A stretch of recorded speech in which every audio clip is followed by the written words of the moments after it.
Hi everyone, welcome to the channel After All That Years. I'm 58 years old, and I never imagined I'd be sharing something this personal with strangers on the internet. But sometimes you need to get things off your chest, and after what happened 6 months ago, I'm still trying to process it all. My name is Gordon, and after 14 years of marriage, I thought I knew my wife Diane inside and out. I believed we had that kind of partnership where you weather storms together, where trust runs deep enough that you don't question the little things. Boy, was I wrong about that. It started when Diane came home, one evening in March, practically bouncing with excitement about this vacation idea she'd been cooking up. She'd been talking to her college girlfriends, she said, and they'd all decided to plan this elaborate getaway to some resort in the Caribbean. The way she described it made it sound like exactly what we needed. Both of us had been grinding through a particularly brutal stretch at work, and I could see the stress wearing on her. "It'll be perfect, Gordon," she said, already pulling up photos on her laptop. "Just what we need to reconnect and unwind." I was all for it. Hell, I was relieved that she wanted to plan something for us. Work had been consuming me for months, and I knew I hadn't been the most attentive husband. A tropical vacation with some of her friends thrown into the mix. It seemed like a win-win situation. Diane took charge of all the arrangements, which was typical for her. She'd always been the organizer in our relationship, the one who handled social calendars and travel details. Her friends had apparently found some kind of group package deal that made the whole thing affordable, and she was excited about how luxurious the place looked. I trusted her judgment completely and handed over my share of the costs without a second thought. The weeks leading up to the trip, I noticed Diane seemed more animated than she'd been in months. She was constantly texting with her friends, showing me photos of the resort, talking about all the activities they had planned. It made me happy to see her so enthusiastic about something, even if I did feel a bit left out of all the planning discussions. When we finally boarded the plane, I felt that familiar vacation anticipation. You know the feeling, leaving all your responsibilities behind, knowing you're heading somewhere beautiful, where the biggest decision you'll have to make is what to order for lunch. Diane was chattering away with excitement, and I found myself looking forward to just relaxing together. The resort was everything the photos had promised. Pristine beaches, palm trees swaying in the breeze, that kind of picture-perfect tropical paradise you see in travel magazines. Diane's college friends were already there when we arrived. 3 women I'd met a few times over the years at various gatherings. They were loud and energetic, the type who turn every moment into a photo opportunity for social media. I'd always found them a bit much, but I understood they were important to Diane. These were her people from before we met, part of her history that had nothing to do with me. I was prepared to be friendly and just go with the flow. The first sign something was off came when we approached the check-in desk. Diane was deep in animated conversation with her friends, barely acknowledging that I was standing right next to her with our luggage. The 3 women were laughing about something, making comments about how exclusive and expensive the place was, generally acting like they'd struck gold. When it was our turn to check in, the desk clerk smiled professionally and addressed Diane. "Mrs. Hamilton, welcome to the resort. Here's your room key." I stepped forward, expecting to receive mine as well, but the clerk just looked at me with this confused expression. "And for you, sir?" Before I could say anything, Diane actually laughed, and said, "Oh, Gordon won't be needing a room. He's just here for a couple of days, aren't you, honey?" I felt like the floor had dropped out from under me. My brain couldn't process what I'd just heard. Just here for a couple of days? What was she talking about? "Wait, what do you mean?" I managed to ask, my voice coming out strange and tight. Her friends exchanged these knowing looks, and one of them, Janet, I think her name was, smirked at me. "We only booked rooms for the core group, you know. The people who are actually here to enjoy themselves. The condescension in her voice hit me like a slap. I looked at Diane, waiting for her to correct this misunderstanding, to tell them they'd made some kind of mistake. Instead, she just shrugged with this casual indifference that made my stomach turn. I figured you wouldn't mind, Gordon. You're not really the party type anyway. You can just hang around during the day and find somewhere else to sleep. The humiliation was immediate and overwhelming. Here I was, standing in this fancy resort lobby with my luggage, being told by my own wife that I didn't deserve a place to stay. Her friends were barely containing their amusement, and the desk clerk was trying to look anywhere but at me.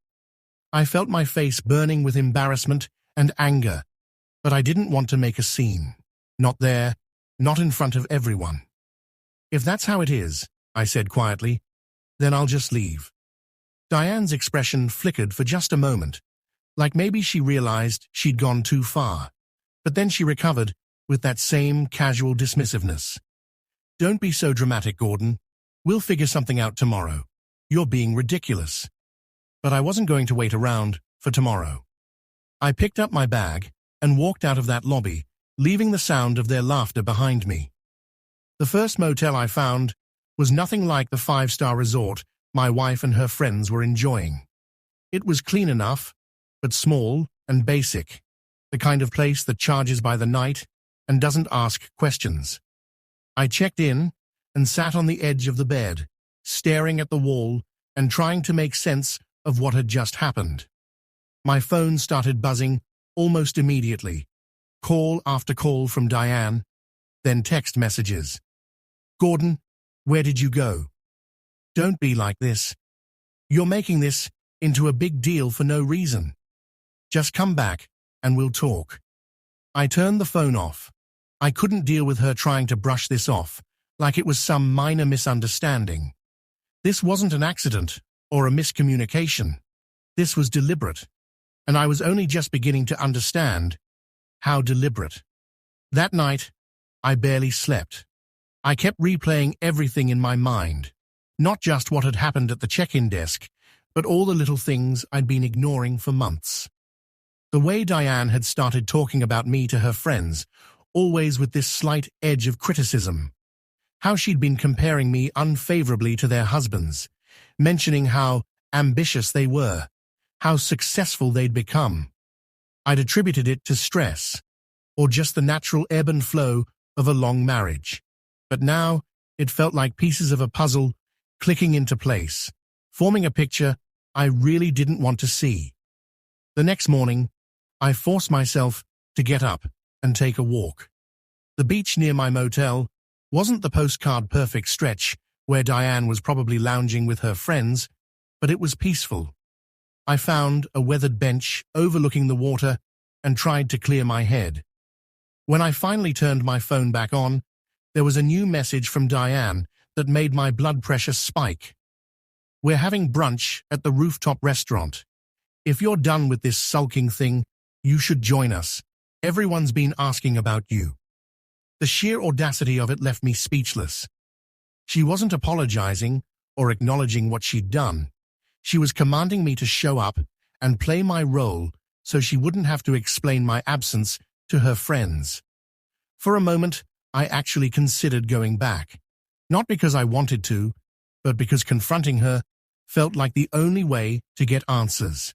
But then I realized that's exactly what she wanted. For me to come crawling back, allowing her to control the narrative and make me look like the unreasonable one. Instead, I stayed at the motel. I spent the day walking on the beach, trying to understand how my marriage had deteriorated to this point without me noticing. The more I thought about it, the angrier I became, not just at Diane, but at myself for being so blind to what was happening. As the sun started to set, I knew I couldn't keep avoiding the truth. I needed to know exactly what I was dealing with, and that meant doing something I never thought I'd do. Diane had brought her laptop on the trip. She always did, claiming she might need it for work emails. It was sitting in our bedroom when we'd left for the airport, and I'd grabbed it thinking we might want to look up restaurant recommendations or local attractions. She'd never been particularly secretive about it, never bothered with password protection. My hands were shaking as I opened it up. I felt sick about snooping, but I also felt like I was drowning, and this might be the only way to understand what was really happening to my marriage. It didn't take long to find what I was looking for. In her email, there was a thread with Janet that made everything crystal clear. The subject line was simple: all set for the trip. I clicked it open, and what I read there shattered whatever illusions I still had about my wife's feelings toward me. "Don't worry about Gordon," Diane had written. "He'll just tag along like he always does. We can easily keep him out of the way so he doesn't ruin the fun." Keep me out of the way. Those words echoed in my head as I stared at the screen. This wasn't a vacation she'd planned for us. This was a vacation she'd planned despite me, with my exclusion built right into the blueprint. I closed the laptop and sat there in that cramped motel room, feeling something shift inside me. For the first time in our marriage, I wasn't just hurt or confused. I was genuinely angry. The kind of anger that comes from finally seeing a situation clearly. I barely slept that night, my mind racing with everything I'd discovered. By morning, I knew I couldn't just slink home with my tail between my legs and pretend none of this had happened. Diane needed to understand that her actions had consequences, and I wasn't going to let her dismiss this with her usual charm and deflection. I checked out of the motel and drove back to the resort. I found Diane and her friends exactly where I expected, lounging by the pool, drinks in hand, looking like they didn't have a care in the world. When Diane spotted me approaching, she waved me over with this mix of relief and annoyance on her face. "There you are," she called out, loud enough for everyone around the pool to hear. "We were starting to wonder if you'd run off somewhere." Her friends laughed at this, but I ignored them completely. I walked straight up to Diane and said calmly, "We need to talk. Now." The laughter died down, and I saw something flicker across Diane's face. Maybe the first hint that I wasn't going to just roll over this time. "Can't it wait?" she asked, glancing around at her friends. "We're in the middle of relaxing here." "No," I said firmly, "it can't wait." She sighed dramatically, like I was being incredibly inconvenient, and stood up. "Fine, let's go." She led me to a quiet spot away from the pool area, crossing her arms and looking at me like I was a child who'd interrupted adult conversation. "What's this about, Gordon?" I took a deep breath, trying to keep my voice steady. I found the emails. The color drained from her face. "What emails?" I stared at her, amazed that she was still trying to play dumb. "The ones between you and Janet. The ones where you talk about keeping me out of the way so I don't ruin your fun." For a second, she looked like she might actually apologize, but then her expression hardened, and she went on the attack instead. "You went through my personal emails? That's a violation of privacy, Gordon." I couldn't believe what I was hearing. "That's what you're upset about? That I found out how little I matter to you?" "You're blowing this completely out of proportion," she said, rolling her eyes. "It was just venting between friends. You know how stressful trip planning can be." "Just venting?" I repeated, my voice getting louder despite my efforts to stay calm. "Diane, you didn't even book me a room. Do you understand how humiliating that was?" She sighed like I was being incredibly unreasonable. "Look, everyone's been asking where you were yesterday. You're making this into a bigger drama than it needs to be." I stared at her, stunned by her complete lack of remorse. "Do you even hear yourself? You care more about what your friends think than about how you've treated your husband." She hesitated for just a moment, and I thought maybe she was going to acknowledge what she'd done. Instead, she doubled down. "I'm sorry if your feelings got hurt. she said, in that fake apologetic tone people use when they don't mean it at all. But I'm tired of this guilt trip. Either you get over it and stop ruining this vacation, or you can go back to your little motel and sulk. I'm not going to let your insecurities destroy this trip. Something snapped inside me at that moment. Years of compromise, of putting her needs first, of making excuses for her behavior. It all came crashing down. Fine, I said quietly. If that's how you really feel, then enjoy your vacation. I'm done. I turned and walked away, ignoring her protests as she called after me. This time, I didn't look back. I got in my rental car and just sat there for a long time, trying to process what had just happened. Part of me wanted to drive straight to the airport and fly home. But another part of me, the part that was finally waking up after years of being asleep, knew that running away wasn't going to solve anything. I needed to figure out what I was going to do next, and I had a feeling the answers weren't going to come from Diane. Instead of leaving the resort immediately, I parked at the far end of the lot and called my old college roommate, Pete. We'd stayed in touch over the years, but not as closely as we should have. He lived across the country now, and we mainly exchanged Christmas cards and birthday calls. When he answered, his voice was full of surprise. "Gordon, this is unexpected. What's going on?" I didn't waste time with small talk. I told him everything. The vacation, the emails, Diane's complete dismissal of my feelings. By the time I finished, I was pacing in the parking lot, my heart pounding. Pete was quiet for a long moment. Then he said, "Gordon, I hate to say this, but it sounds like Diane checked out of your marriage a long time ago. The question is, what are you going to do about it?" "I don't know," I admitted. "I honestly don't know." "Well, you need to figure out what you want," he said gently. "Do you want to fight for this marriage, or is it time to accept that it's over?"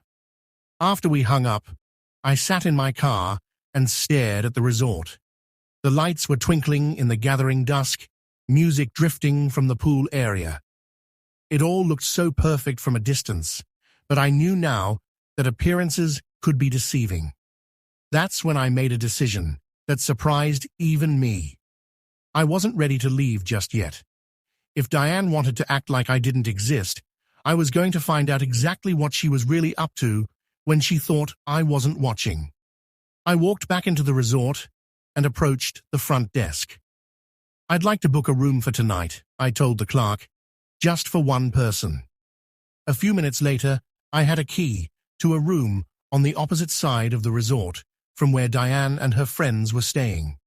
I wasn't planning to spy on her exactly, but I wanted to be close enough to see what was really going on. That night, I lay in bed, staring at the ceiling and thinking about all the signs I'd missed over the past few months. The late nights at work, the way she'd started pulling away from me emotionally, the growing distance between us that I'd tried so hard to ignore. The next morning, I woke up with a strange sense of clarity. I still didn't have all the answers, but I knew I couldn't keep living in denial. After grabbing coffee from the lobby, I decided to take a walk around the resort. I wasn't sure what I was looking for. Maybe some sign of the woman I'd fallen in love with 14 years ago, or maybe confirmation that she wasn't that person anymore. As I walked past the pool area, I saw Diane and her friends in their usual spot, laughing and drinking cocktails like they didn't have a care in the world. And then I noticed something that made my blood run cold. Diane's phone was sitting unattended on the table beside her chair.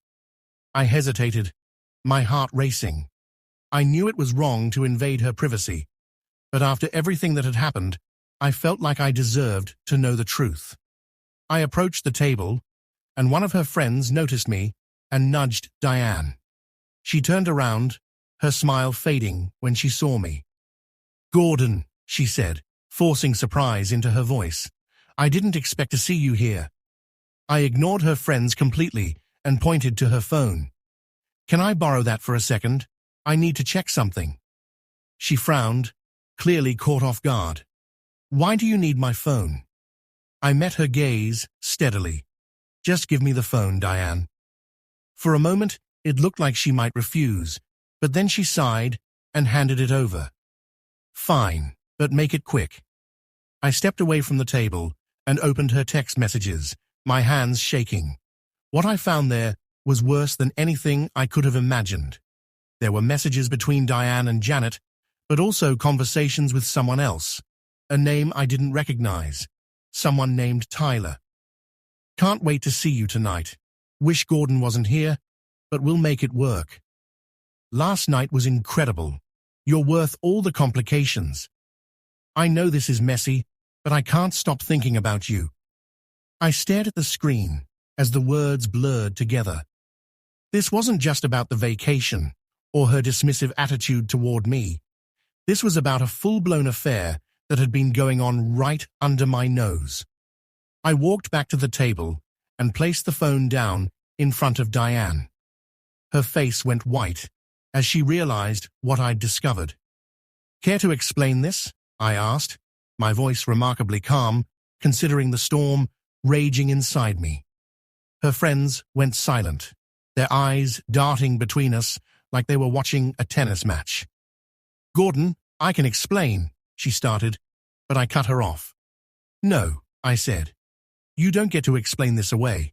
Not this time. I turned and walked away, leaving her sitting there with her mouth hanging open and her friends staring after me in shock. Back in my room, I sat on the edge of the bed as the full reality of my situation sank in.